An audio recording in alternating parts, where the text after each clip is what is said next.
Welcome back to this week's YouTube Live and the podcast. My name is RD. Welcome to the Waterfowl Den.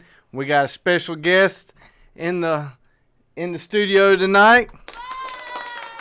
We got a little man up in here. He had a big adventure this weekend, and we were going to talk about it and tell everybody what'd you do this weekend. I went ski shooting. You went ski shooting for the first time legit shooting skeet. Man, you about like your mama trying to take the boat out. Every time she comes up here, she tries to take the desk out. So Saturday was your first time shooting skeet. Mm-hmm. How was it? It was fun. Did you hit anything? I hit a bunch. What about at the beginning? Nope. So it took a little bit of time, didn't you? Yep. Do you recall what gun you were shooting? What were you shooting? What gauge was it first? 20 gauge. 20 gauge, that's right. Beretta A300. The Beretta A300, that's right. So you were shooting a semi-auto, and first couple he struggled at. It takes a little time to get used to shooting clays. I'm not even gonna lie. Like 12 gauge, I was shooting them pretty good, and then I took the 20 gauge that he was using, and I also missed a good many. Playing around with the chokes, finally got the chokes dialed in. This was an adult Beretta A300. One thing about the A300, obviously, it's got the kickoff in the butt stop. It takes some of the kick out of it. But obviously, I'm a whole lot bigger than he is, so he could not shoulder it. So I took the it's the kick. What was that? What I already said it, little man. You ever had where you forget the stuff? Mm-hmm. You had that too. It has the extra kick protection that I already said was on there, but I can't even recall what I even said. But anyway, I took it off and then took some of the spacers out, and he was able to then rifle it.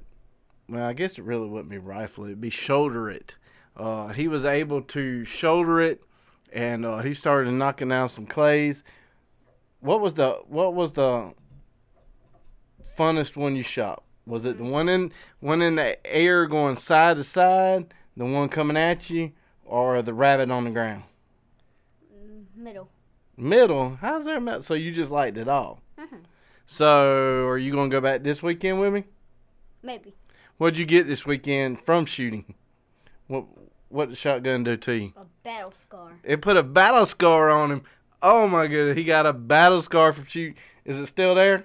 I don't know. Oh, it's still there. He's got a battle scar. Look at that.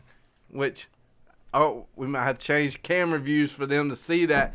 All right, now showing the battle scar. Look at that. He got a bruise. The 20 gauge put a bruise on him. But you didn't stop though, did you?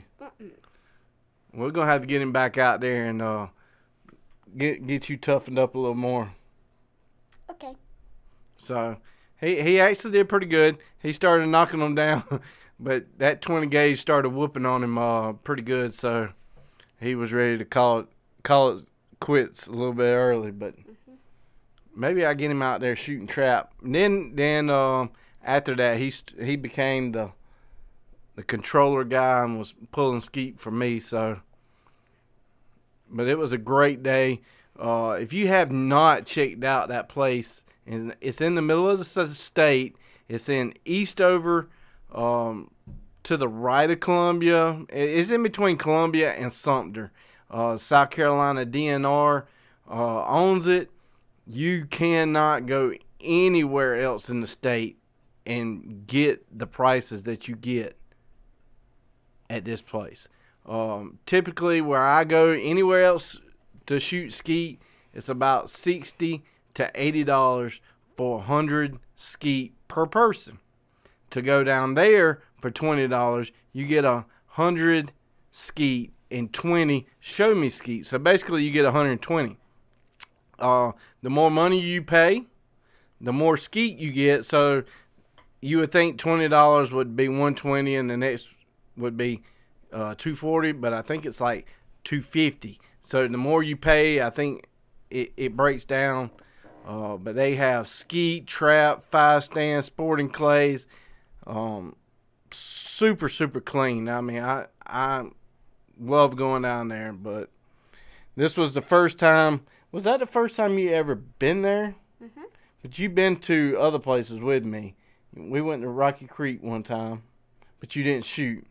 You just rode side by side with me, and we picked up holes. Because I pick up a lot of holes for reloading. I love the Winchester AAs, the Nitro, which are the gold, and then the Remington, is it the S something S? It's the green ones. No, I love reloading all three of them, so we go treasure hunting sometimes, don't we? Mhm. Or do I just... No, he helps. He picks up all the ones on the ground. I usually get the ones out of the bins, so... But, alright. Well, you got anything else you want to say? Like and subscribe. Like and subscribe. I like that. Anything else? Bye. Bye. Try not to take the desk out. I mean, I don't know what you and your mother have out for my boat. I mean, it's already at a disadvantage. It's missing a side here. But welcome to this week's little man wanted to drop in. He was pretty excited. Hopefully y'all having a good week. This is the first true live with this new setup. Last week was a test run, so hopefully the sound's working and y'all can hear me. If you can't hear me, comment. The little freeware logo that was at the top last week's gone away because I now purchased the software. Also, down in the bottom right corner of the screen, you should see the outside camera now. That's a new feature. So while while we are broadcasting, you know, if there's something comes up on the deer camera, I can now switch to that. Look at that. I mean, where is technology when you never had it before? If you didn't know, this was a camera that I have that usually streams 24 hours a day. There's usually squirrels out there, raccoons, deer.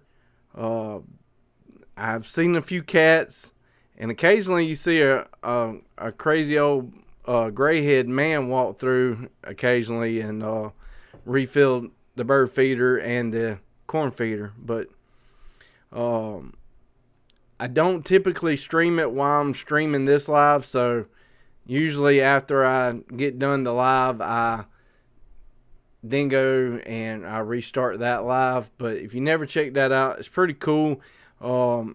Way more deer movement in the fall. You never know, though. I thought it would be pretty cool to add that down there, so if something pops up on the camera while we, thank you, Jay, while we are streaming, you know, I can go boom. Look at that. I mean, that is just, man, that right there. I know, thank you. You're welcome. I appreciate it. I sometimes make myself jealous. Jay's got a new camera. Jay's got a new cellular camera that he just purchased. So he already sent me pictures of that thing. So I can't wait to see how that thing works out. I told him he needs to take a video of it, of the unboxing, and I need to compile the video, how he sets it up. We, get some pictures of it working and stuff like that. That'd be pretty cool. He's going to set it up, hopefully, for ducks. If you never set up a trail camera for ducks, trail cameras do have a motion setting. Anything that motions, well, it starts recording. But if you ever duck hunted, especially around here, wood ducks move at Mach 5,000 miles per hour. So Usually something will trigger it, and then you won't see what happens. But he got a new camera, and it looks pretty cool. So maybe we'll talk. We definitely will have him on, and maybe he can show it to us while he's on. Next week, I got a special guest coming on. He's been on this show plenty of times before. A big time duck hunter. He has his own YouTube channel, and he works for. Last year he worked for a car manufacturer. This would be a good time to catch up on what's going on with him for sure. So how's y'all's week going? Man, I tell y'all what. If the weather is really starting to kick up, I always like to talk about the weather. Right now, we got this tropical. I don't even think they named it yet. It's a tropical storm depression, not a hurricane, but we just started hurricane season 2-3 days ago. So now is the time to get prepared. I ordered a pump to get my stuff prepared now. I got old fuel in my generator that was last year's fuel. I'm going to pump all that back out and have the generator ready for this hurricane season. Now is the time to prepare, not when a hurricane actually shows up. But we got this weird weather coming off the coast. Tomorrow, anybody in the Georgia, well, let's say Florida, the upper part panhandle of Florida, Georgia, South Carolina, and Wilmington, Outer Banks area, highly chance of pretty bad weather tomorrow. Right now, there's a few going on over here in Texas, but tomorrow and Friday, there's going to be tornadoes that will be coming out of Texas. Good chance of tornadoes over Thursday and Friday. These tornadoes that's supposed to come out of Texas, they're supposed to start somewhere around here, Oklahoma area, where the mouse is moving. And if you're listening to the podcast, you can't see a mouse, but anywhere between Wichita Falls, Texas, right on the Oklahoma, these tornadoes are going to come and they're going to boomerang out. Like, they are going to spread out, and they're all talking all the way across the south. Like, tomorrow, Thursday and Friday, anybody in the south between Texas and South Carolina definitely needs to be prepared for bad weather. Chances of tornadoes. I mean, it's still a little early being today, but don't let that sneak up on you. Definitely some weird weather coming our way.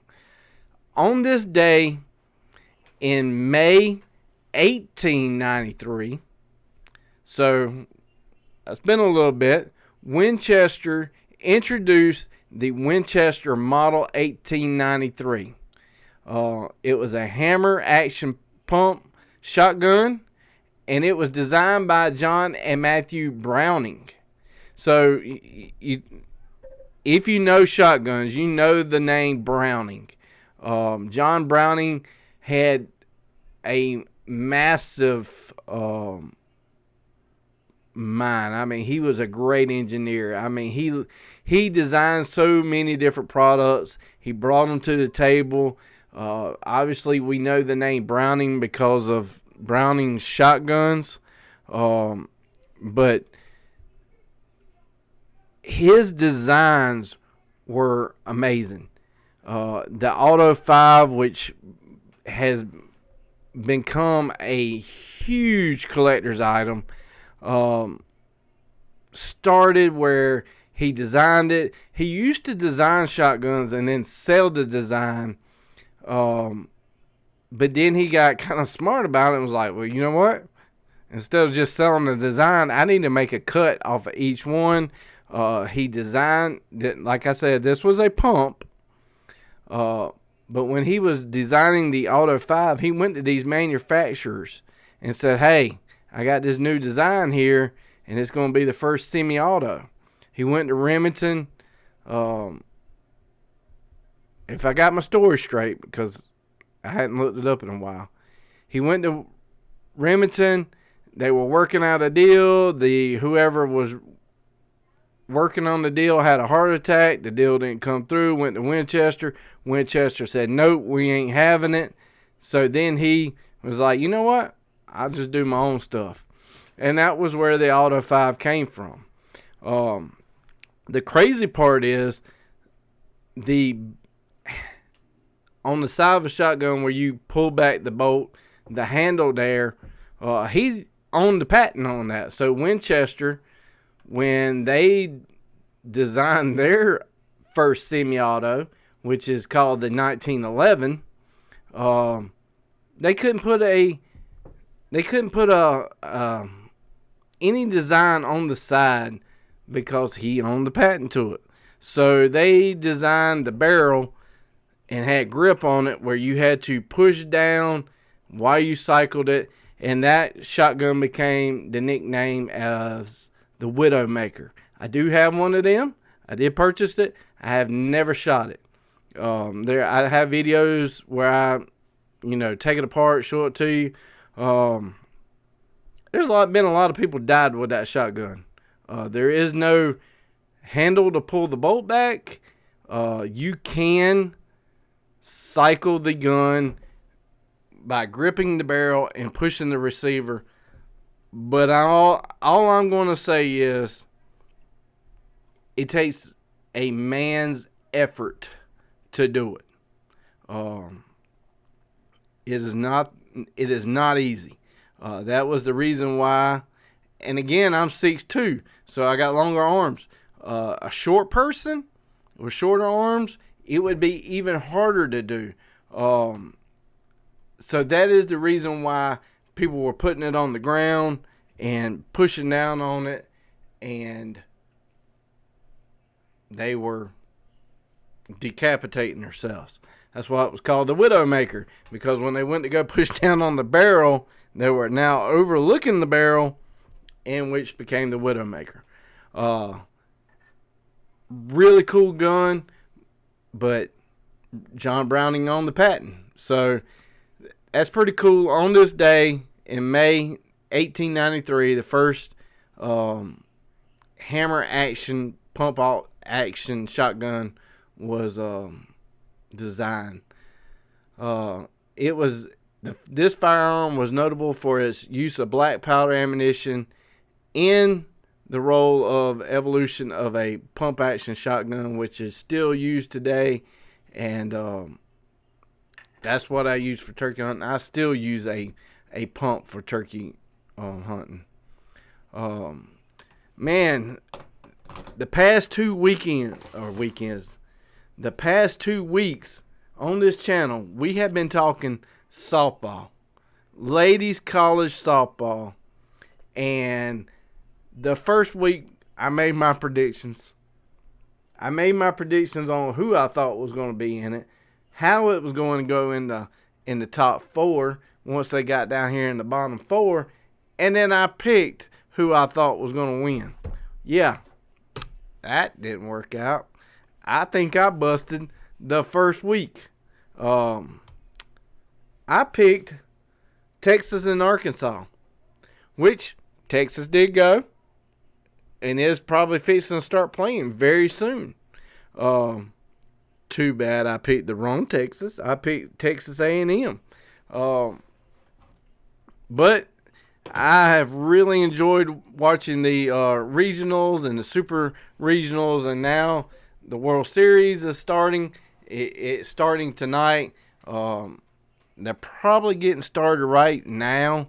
I don't think they were supposed to start at 8, but I'm not sure if it's kicked off yet. I'll look at the score and all that in a minute. But there is some really interesting stuff that came out of the girls or lady softball. No number 1 seed team advancing to the Super Regionals. That's pretty interesting. For the first time in a long time, Oklahoma didn't make it in. This is the first time since 2018 that Oklahoma has not made it into the finals. That's 5, 6, and 7 years. Oklahoma was on my list. I didn't think they were going to go all the way, which they didn't. I did get that right. But, yeah, that's kind of crazy. The SEC had a record 14 teams selected for the tournament. The Texas Tech, I mean, all these games have been great games. I mean, the Tennessee, the Texas, I did not think my Lady Gamecocks were going to make it as far as they did. UCLA, I'm talking about, these have been some nail-biter games all the way to the last ending. When you thought the game was over, it was not over. But Texas Tech played an awesome game, and for the first time, which is really big, the pitcher for Texas Tech got a transfer through the NIL deal, and I know people like it or not like it, but she got a $1 million deal, and that is big.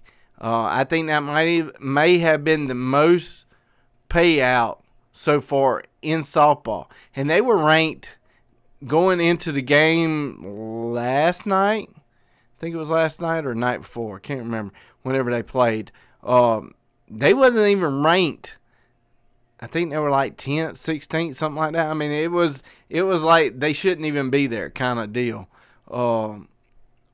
But, I mean, they were them two pitchers for both teams were throwing their hearts out.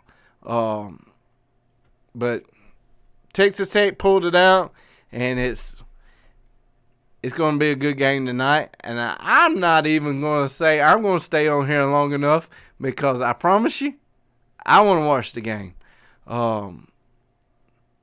But if you haven't been watching that, it's been really good. So tonight is game 1. Tomorrow will be game 2. So it's the best 2 out of 3. So whoever wins tonight, if they win tomorrow, they're done. And then a third game, if it's necessary, will be Friday. So all 3 games is going to be at 8 o'clock. So like I said, it just kicked off. So in all historical, all Texas finals. So this the Texas Longhorns and the Texas Tech Red Raiders. So this is the first time since 2003 that 2 Texas teams have faced each other in a championship. So the Texas Longhorns has a record of 53-12. Also, the same record as the Texas Tech. So the Longhorns, this is the 3rd in 4 years that they have made an appearance in the championship. They became runners-up in 22 and 24. But this is the first time of Texas Tech's appearance to the World Series. First Big 12 regular season and tournament titles. So, I mean, I'm pulling for Texas Tech. You know, sometimes I have to pull for the underdog. You know, being a South Carolina Gamecock fan, I'm kind of used to being the underdog caller here. But I'm pulling for Texas Tech Red Raiders. That is who I am pulling for. Hopefully they can pull it out. We shall see. But they're in the top of the second.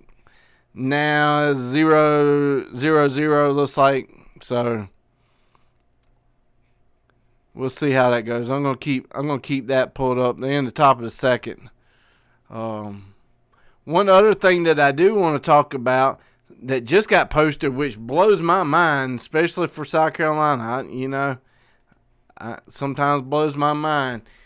Typically, well, it don't take much to blow my mind. So, typically, and this is typically, our hunting season, DNR rules, the catalog comes out in July. That's when the rules, fishing, any kind of hunting, anything starts July to July. That's how it goes. Most states are July. But we usually don't even get to see the rules and regs until the catalog is printed and is put out in various locations, which blows my mind with a PDF that they have to send to some kind of print place to print the catalogs. Why can't they not publish the data? So last year we saw that they published dove season early. They went ahead and let the dates go. And I was like, why can't y'all do that for waterfowl? Well, this year they did, and it blew my mind. And whoever is over the social media account and whoever is publishing that PDF now, I greatly appreciate it.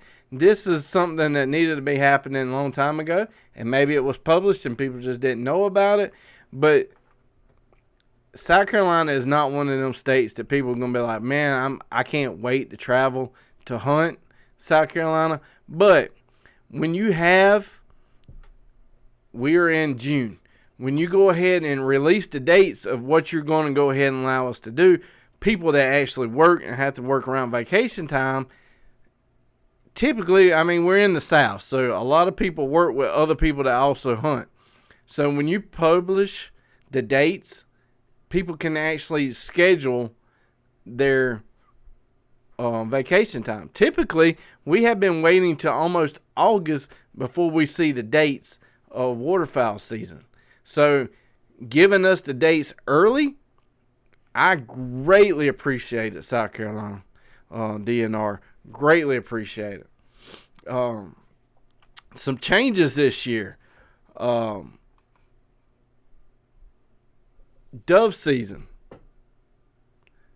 They made a rule change last year. I think it was a typo, but they went ahead and allowed it.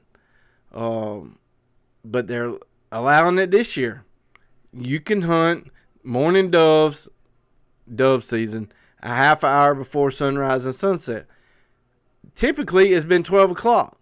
So, again, this year they're continuing it. September the 1st, opening dove season. Early teal season, big change this year. Early teal.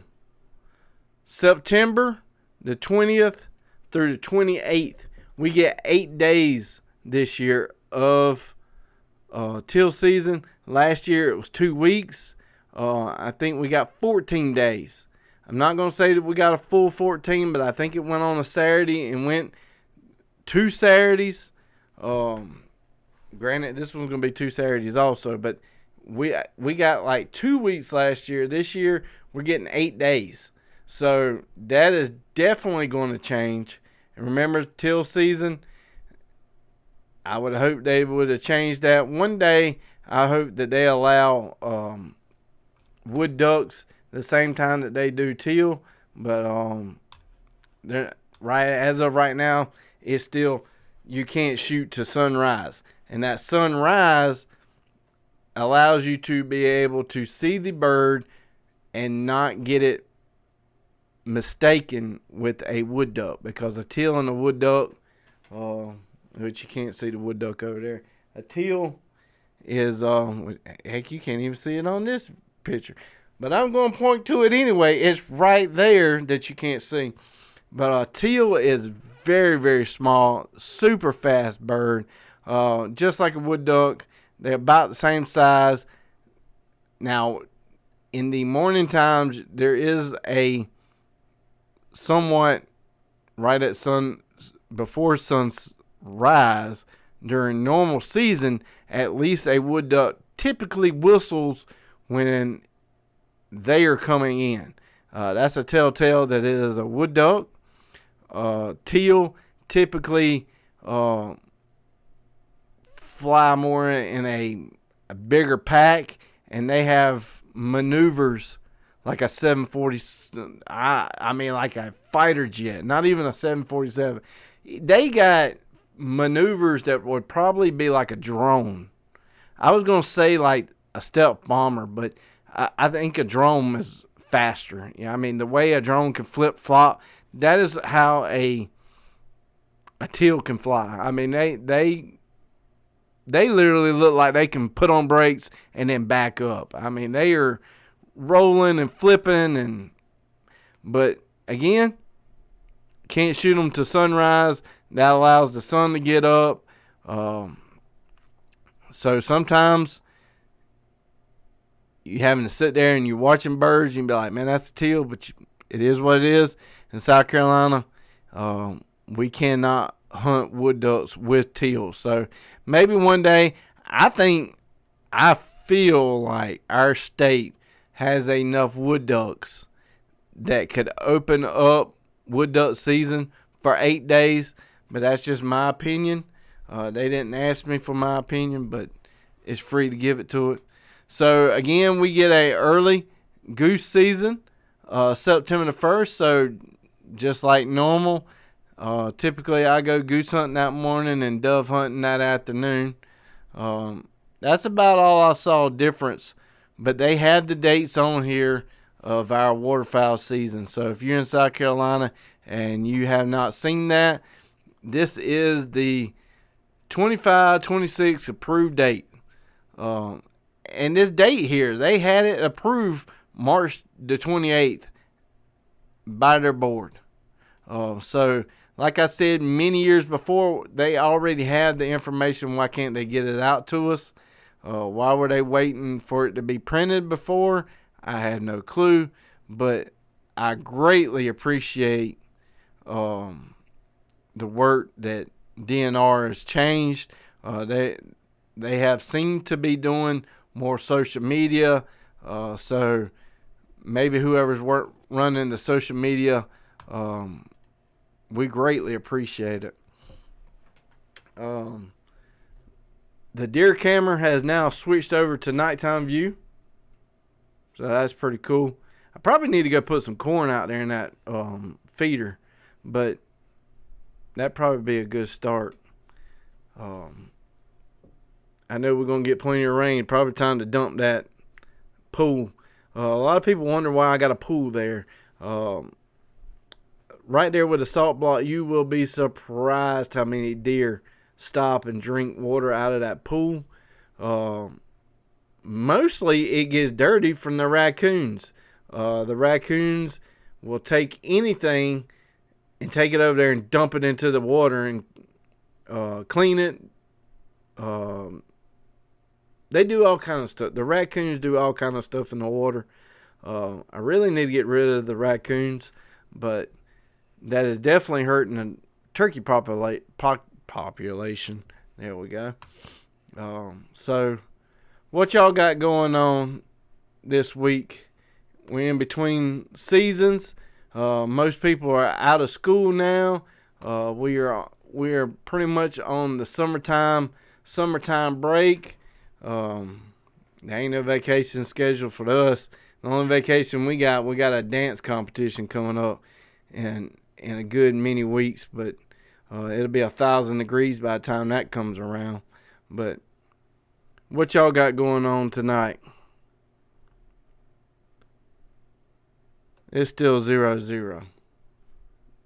But definitely, I'm not going to hold us super late tonight. Like I said, I personally want to go watch the softball game. Like I said, it has been a great season so far for softball.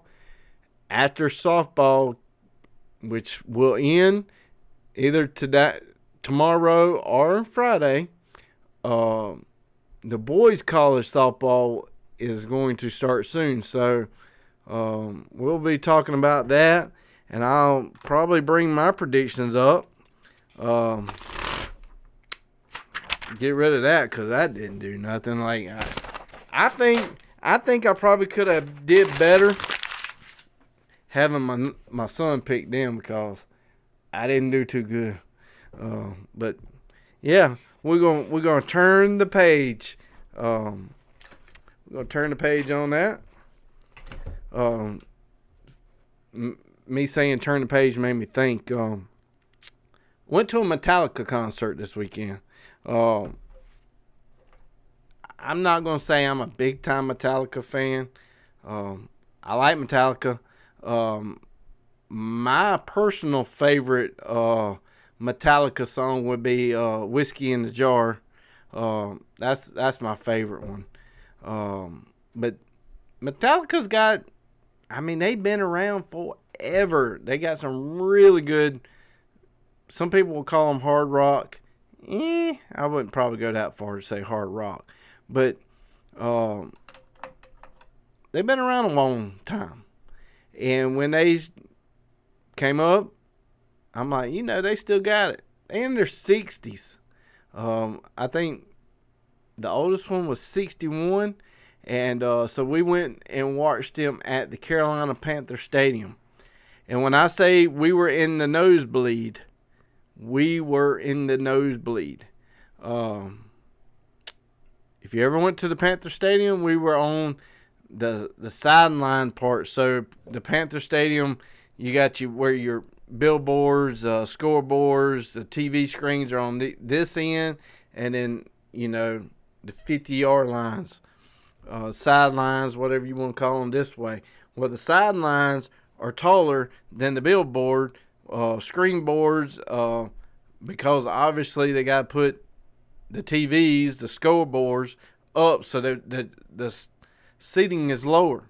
So we were in the section that I felt like if I could have just jumped a half an inch, I could have touched the moon. I needed oxygen. We were one row from the back wall at the Panther Stadium. I'm not even going to lie to you. I sounded like old Big Boy, the train engine. If you don't know what Big Boy is, he's the big steam engine. I sounded like a Peterbilt that was hauling overloaded, maybe 5 trailers. I started out up the stairs and at a pretty good pace. About halfway, the pace slowed down. 3/4 of the pace, the way I was really huffing and puffing, but I made it to the top. And then I turn around and look, and my wife is way behind me. And we started up the stairwell when Pantera was playing. I definitely am not a Pantera fan at all. So us coming in halfway through that show did not bother me 0 bits. But I didn't know she hollered at me. When she got up there, she was like, I hollered for you. I think I got a little out of breath. It kind of, my eyes blanked out there for a second. I was like, well, I'm sorry, I didn't hear you. I couldn't hear you over the music. But we were up there. For the most part, the sound was great. The view, I thought as high as we would never even see the band. They had a round stage and they had 4 drum sets. So the drum would go down and then they would go play on this one and then this one and this one. So no matter where you were in the stadium, you got to see the band playing. They had these TV, like big old TVs. Whoever was doing the video, the graphics, amazing job. The downside, I will never, ever, even if the tickets are probably free, go back to that station. The stadium was rocking so bad, I had to sit down. Like, the firefighter EMT side of me that came out, and I literally was like, God, if you get me out of here, I will never come back this high up in the stadium. There is poles attached to the stadium. Yeah, it was rocking. It was not fun. I don't even know. The poles were mounted to the side of the wall. They were swaying 3 and 4 foot in each direction, and I didn't like it. I didn't like it at all. And I'm like, you know what? If this thing collapses, we're all doomed. My wife said, well, thank God for rebar. And I'm like, well, that's true. But what if it was the same rebar that was used at the Charlotte Motor Speedway bridge? I don't want to be no part of that. But we made it out, obviously, or I wouldn't be here on this live tonight. But I was looking for the picture. Wonder if I have a picture of it. Let me pull it over here. Alright, here is a early picture before it got dark. We were way up there. Like I said, these poles right here, right there, is attached to the, granted, that's from the other side. This is where we were at. We were one row from the wall. These poles were moving. We were up there. But like I said, this stage was really, really cool. They had, like I said, 4 drums. They had one here, one here, one there, and one there. I don't even know. This, like I said, this was before, this picture was took before they ever started playing. So there was way more people than that. The people down here on the ground level, way more people came in for that. Where we were, the tickets were $150 a person, plus some fees. I can't even imagine what lower level and what the box seats were and what ground level was. I mean, the ticket prices, the ticket to see Metallica wasn't that bad. It was the daggone processing, the fees, the taxes. That's what added on. I mean, it was crazy. It felt like highway robbery is what it felt like. See if I can pull this up. Wonder if it'll play. So let me go back to this one. So this is what it looked like. Really cool. Hopefully that ain't too loud. But I mean, you can see on the TV right there, I mean, just great graphics. I mean, there he is. I mean, that was just from my iPhone at dark time. So, I mean, it was a good time. Again, if the stadium wasn't shaking, I probably would have enjoyed it 10 times better. But, hey, I didn't die. So, that, I guess that's the highlight of the event. But, yeah. So, let's see here. Let me see if this is the video that... Like I said, I'm still learning this program too. That was pretty cool to bring that in there. But yeah, that was my past weekend to see Metallica. I said I would never sit at that stadium that high up again. And where am I going this weekend? I'm going back to the Panther Stadium to watch the Savannah Bananas. If you don't know who the Savannah Bananas are by now, you've probably been living under a rock. The Savannah Bananas is a new type baseball, and they use a lot of entertainment, trick plays, completely spun the way the game is played at baseball. Is mostly for the fans. The Savannah Bananas, if you hit a foul ball and the ball goes into foul territory and a fan catches the ball, the person's out. There's all kind of different rules in Savannah baseball. It is not the traditional baseball game, but they really do a lot to get the fans involved. And we are going there this weekend. 2 years ago, let's just say 2.5 years ago, before they blew up, nobody really knew who the Savannah Bananas were. You could go down to Savannah, get a ticket. All the ticket prices were the exact same price. There was no high price seats. There was no low price. Every seat was the exact same price. Hey, Jeff, all the tickets were the same price. And you got free hot dog when you came. Like, they were doing it for the fans. They have, like, you could not get tickets. For the past 2 years, you basically couldn't get it. So they have now took their game, their series on the road. Maybe 3 weeks ago, 4 weeks ago. I don't think it's been a month.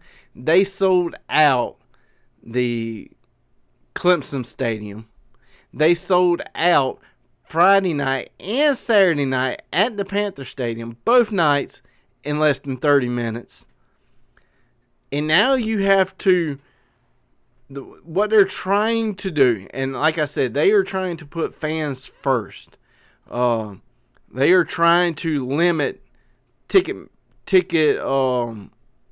people that try to buy the tickets up and then sell them for an astronomical amount.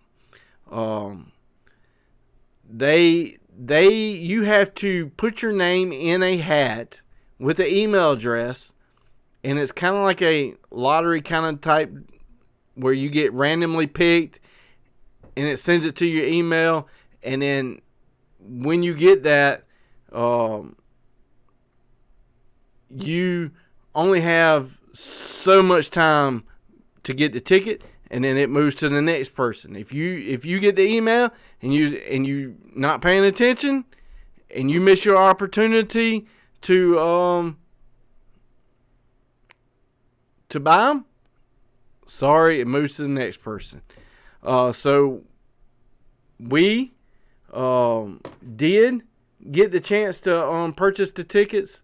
We got the email. My wife got them. She got busy while trying to check out. Like I said, working. Got busy, didn't get to do it. Then it went and said the ticket's not available. And then it was available. But we finally got tickets. But Friday and Saturday sold out in a massive amount of time. I mean, the Charlotte Panther Stadium is huge.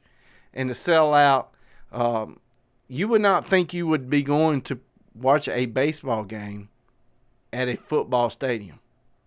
But like I said, they are making it so much fun. Jeff said they play an old-time rule baseball game at our county fair. It's fun to see. Yeah, I mean, they are like people on stilts pitching. The referee is doing backflips. They do songs. I mean, this past week was the firefighters team. Like, they all got different names. The ones they're gonna be playing this weekend is the Party Animals. Gastonia's got a team. There's the firefighters team. I can't remember all. I mean, it is growing like big time, and they do different songs. And I mean, what I've seen so far on YouTube, what I've seen on lives, I think the kids are going to have a great time. But with that being said, where I was going before I got off on the squirrel moment, you don't know where you're going to sit. To limit people selling them and doing some other stuff, you don't know where you're going to sit up till the week of. So they just released, like, yesterday or the day before yesterday where we're going to sit, and I haven't even looked at it yet to see where we're going to sit. But man, I hope it ain't up there. and I hope they are not as rowdy as Metallica, because I personally don't think I'm going to be able to take the stadium shaking again. I might just watch it from the popcorn stand. But maybe y'all thinking, you're nothing but a wuss, and you could be right. That's highly possible. But like I said, the whole time my firefighting days were kicking in, and I'm like, man, this is. I looked at my wife and I literally told her, this is not how I want to go out. I want to go out asleep in my bed, or duck hunting, or turkey hunting. I do not want to go out with cement piled on top of me. That is not how I plan my life to go out. So we did make it out, and then we sit in the parking lot for an hour and a half and could not move. It was crazy. Yeah, like Mom said, it's the Harlem Globetrotters of baseball. I mean, that is literally what it is. The Harlem Globetrotters, they put on a heck of a show. Yeah, that's basically it. So I can't wait. But all right, well, I think that's about all I got to talk about. Hopefully y'all doing good. Jeff, now that you joined, how's your new lawnmower? My grass is getting a little high. If you would like to come over and cut my grass, that would be great. I know it would take you longer to get here than it would to cut the grass, but hopefully you enjoying your new John Deere. Hopefully it came in. Like I said, next week we're going to have Mr. Hoke on. And this is from Hoke Outdoors. He's a big-time waterfowl hunter. Really big. He said he's coming on. And he's been on before, I think twice. Usually I have him on once a year, catch up what he was doing. Last year he was, that's good, Jeff. Last year he was working for a car manufacturer. Let's see, catch up on him, see what he's up to. This will be the first time that I will have a guest in studio, well, not in studio, on studio with the new software. So that's going to be very interesting. I was really hoping tonight that something would pop up on this deer camera, while we were live. But nothing. As soon as I end this live, there's going to be like, who knows what comes on. So, but I appreciate it, Jeff. Like I said, it's been an hour. I'm going to go watch this softball game. I would like for, I know if Jeff and Jay still on here, I would like for you to keep my mother in your prayers. She's been going through some rough patches, and so if y'all watching this live, and she is one of my big time supporters. She usually catches every week on here, so if y'all could add her to y'all's prayer list this week, I would have greatly appreciate it. And if I don't get collapsed on cement this weekend by going to the Panther Stadium again and screaming like a little girl because the cement's moving and I don't like the rocking, I will see y'all back next Wednesday, 8 o'clock. Like I said, I got a special guest coming on at 8. Going to be glad to see him back in the studio. So until then, let's go watch Texas Tech pull it out. So come on, girls. First time. Let's do the thing. It is 0-0. Something's got to happen. And I'll see y'all next week. And here's a word from our sponsors. Y'all stay safe. Hey, remember, bad weather's coming. So make sure you got your radar and your supplies ready. And I'll see y'all later. Matthew Knight with Satura Investors out of Charlotte. There's the information. The link to his website is scrolling across the banner down at the bottom, and it's also in the description. Today's episode is about helping business owners and working professionals like you who share a passion for the outdoors shooting sports, zeroing them in to their long-term financial goals. So if you need any information or contact or any other questions, contact Matthew. Also, go check out Salt Creek Ammo. This triple curl TSS is some of the best TSS I have ever shot. This is for waterfowl edition. It's made for waterfowl. So if you're going to shoot a species that you've been chasing for a long time, don't use no cheap ammo. You pay good money to go on a trip. You got great guns. Don't cheap out on cheap ammunition. This TSS is amazing. It's got number 7s, number 8s, and he has number 9s. So go check out saltcreekammo.com. Here you will find any kind of ammo you're looking for. He has custom loads, TSS in 10 gauge, 12 gauge, 20 gauge, low pressure ammunition. You got predator ammunition, turkey ammunition, anything you're looking for, give Keith a call. Also to the channel, Kicks Industries, most people will know them as Kick Chokes, has came on board, and I have done a bunch of series lately on waterfowl choke tubes, turkey choke tubes, deer choke tubes. So go check out Kick's website for all of the chokes that can fit your guns. Flint Ridge Hauling Service, LLC, has partnered up with the channel. It is your go-to provider for all your hauling needs. They are not just any hauling service. They are an active DOT interstate hotshot hauling provider. Flint Ridge Service, LLC, prides itself in its reliable transportation services. This team ensures that your cargo is delivered safely and on time no matter the distance. Whether you need to transport goods across the county or state line, they have the capacity and the expertise to meet your hauling needs. Equipped with a smooth riding 40-foot air ride equipped trailer and a max hauling capacity of 20,000 pounds, there's no load too big or too small that they can't handle. Look no further than Flint Ridge Hauling Service, LLC.